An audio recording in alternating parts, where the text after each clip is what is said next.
What's your max loss limit?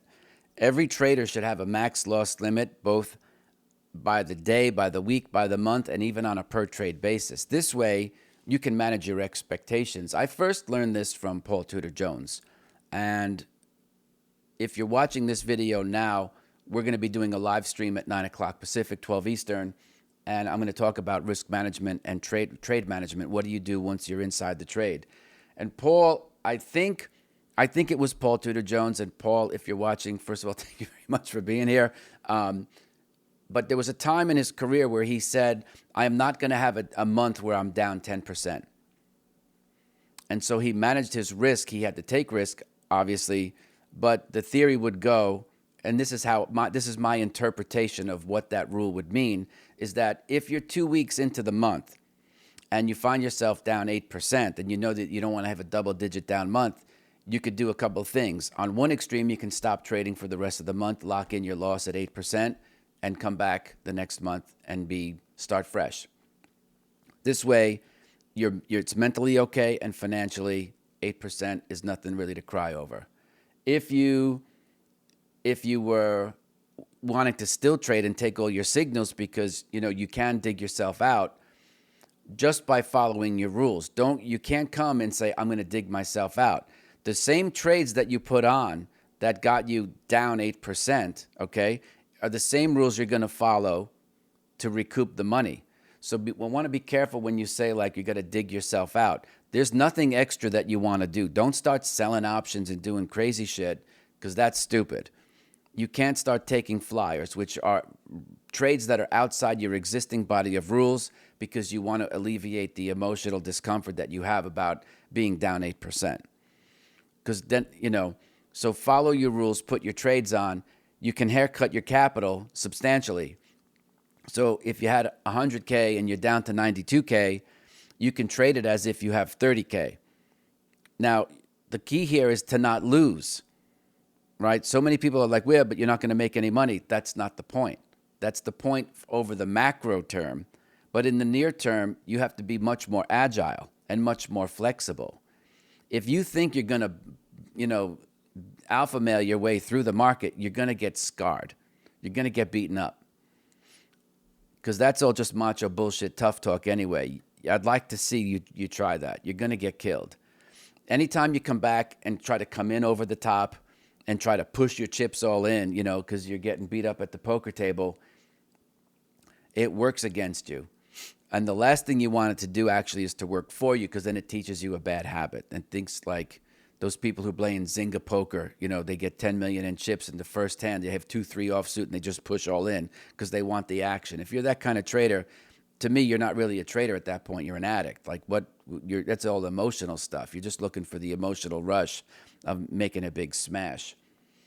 But you can set your max loss limit. So you say, well, then going back to, let me finish my point. Say you're trading like you have a third of the capital that you actually do when you're down 8%. The thing at that point is to get into the groove of the market.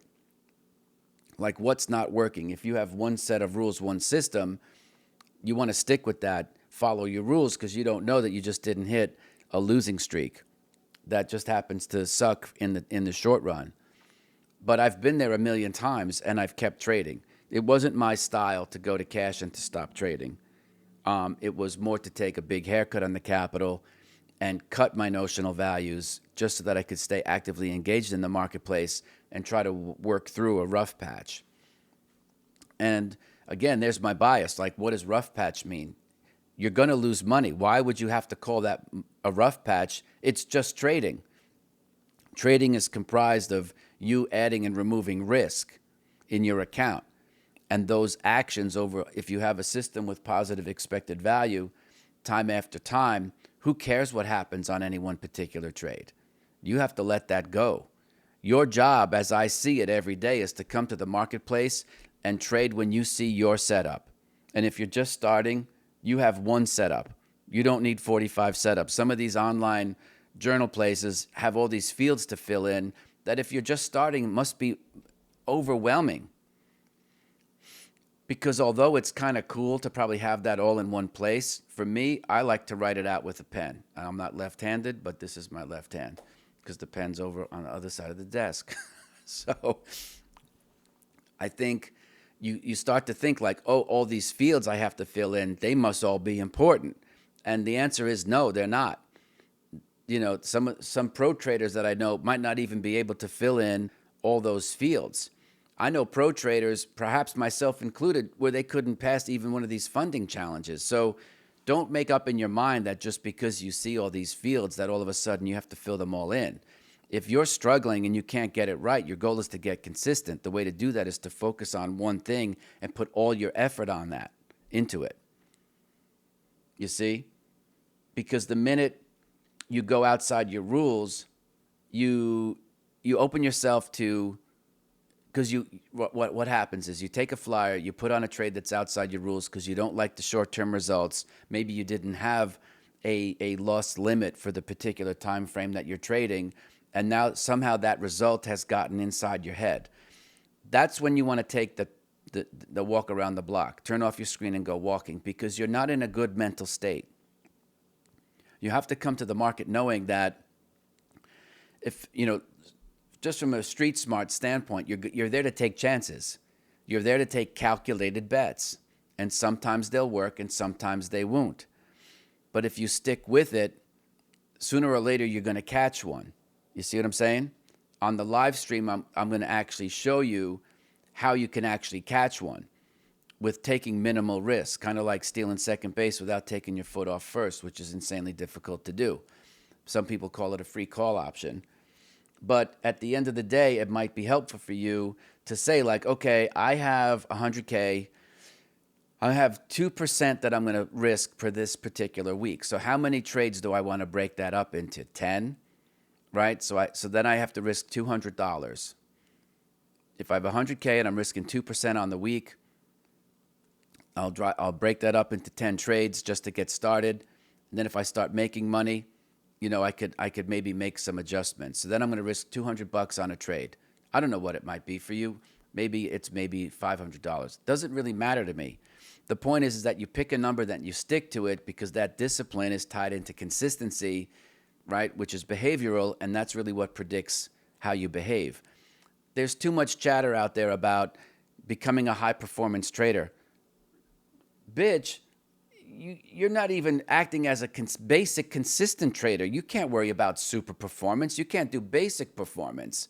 And I'm not trying to put a stick in your eye because no one wins. That's tough love doesn't work. But you have to be realistic. And I think what happens is you start listening to all the bullshit that's out there, and all of a sudden you're like, my God, I'm inadequate. I'm so inadequate in every way. Like, I watch these things and I laugh out loud, and I say to myself, I don't even know how the poor people who are starting out can insulate themselves from this epic, stinking heap of bullshit. And it's gigantic. So you have to be very, very practical about it. You have to get basic consistency down before you can worry about super performance. And super performance is not about rates of return. Rates of return comes from position sizing and the use of leverage. Super performance means, are you acting as an individual, right, optimally? Are all your, you have an 8-cylinder engine, are they all firing equally? Or do you need some kind of a tune-up?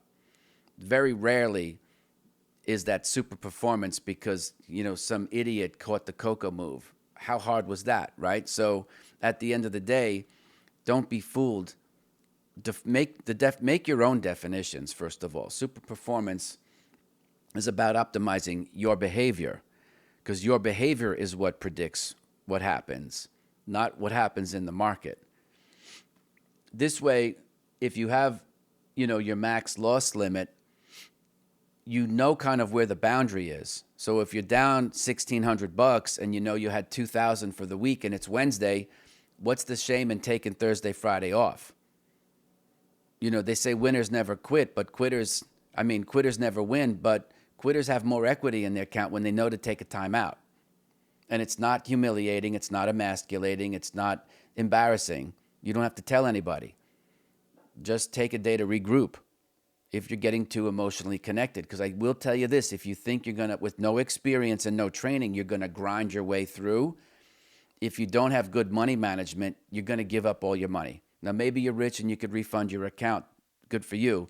But that's not most people. Most people have a small grub stake when they're starting out and they're hanging on for dear life. You can't come to the market with a fear-based mentality. And one of the ways that you can conquer that is to understand how much you're willing to risk over any particular period of time. Some of you might say, I can't worry about $200 a trade. I'm going to risk, say, 2% on the month. And so I don't have that many trades, and I'm going to break it up that way. Whatever way works for you. The idea, though, is that it's in your consciousness now and it's part of your mindset. And that's really what's really, really important and what's compelling. So I'm going to jump off. This is actually recorded before, you're watching it today, but we got to get going on the live stream that starts at 9 o'clock. So if you're here, we'll get started shortly. Check out these videos in the meantime.